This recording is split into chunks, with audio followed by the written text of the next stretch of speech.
अस्सलाम वालेकुम दोस्तों, मैं हूं तारिक लक और हाजिर हूं एक नई वीडियो के साथ। एक दिन मूसा बिन नसीर जो अफ्रीका में गवर्नर थे, जुम्मे के बाद अपने मुशीरों के साथ बैठे हुए थे। पड़ोसी सल्तनत का वजीर अपने बादशाह रायड्रिक के खिलाफ शिकायत लेकर आया कि बादशाह रायड्रिक ने इसकी बेटी की इज्जत लूट ली है और जज्बाती होकर कहने लगा, हम आपके पास जुल्म के खिलाफ फरियादी बनकर आए हैं।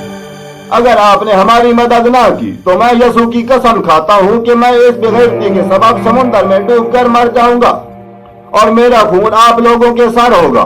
मूसा बिन नसीर ने खलीफा वलीद से रायड्रिक के खिलाफ फौजी कार्रवाई के लिए इजाजत तलब की। खलीफा ने कुल इख्तियार मूसा बिन नसीर को दे दिया।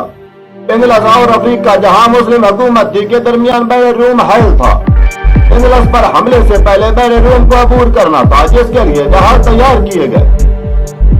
मूसा बिन नसीर ने जुम्मे का खुतबा देते हुए कहा कि आप सब लोग ये जानना चाहते हैं कि इंग्लिश जाने वाली फौज का सिपहसालार कौन होगा। मेरे ज़हन में दर्जनों नाम है, जिनमें मेरे बेटे का नाम भी है, लेकिन मैंने जिस जर्नैल का इंतखाब किया है वो इस मुहिम के लिए सबसे मौजूद है और वो है एक बर्बर गुलाम, जिसे मैंने आजाद करके इस लश्कर का सिपहसालार मुकर्रर किया है और उसका नाम है तारिक बिन ज़ियाद।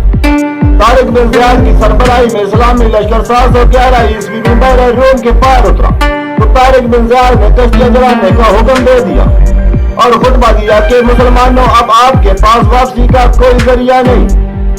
अब आप लोगों के पास सिर्फ दो ही रास्ते हैं, एक इंग्लैंड फतह करके यहाँ आबाद हो जाओ, दूसरा शहीद होकर जन्नत में बसेरा कर लो।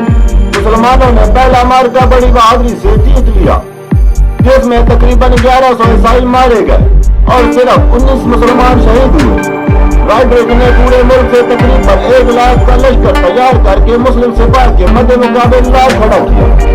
दोनों फौजों में 1-10 का फर्क था।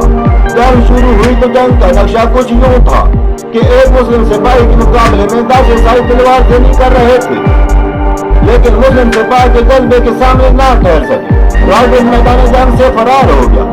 इस शिकस्त के बाद कहीं भी ईसाई फौज डट के खड़ी न हो सकी।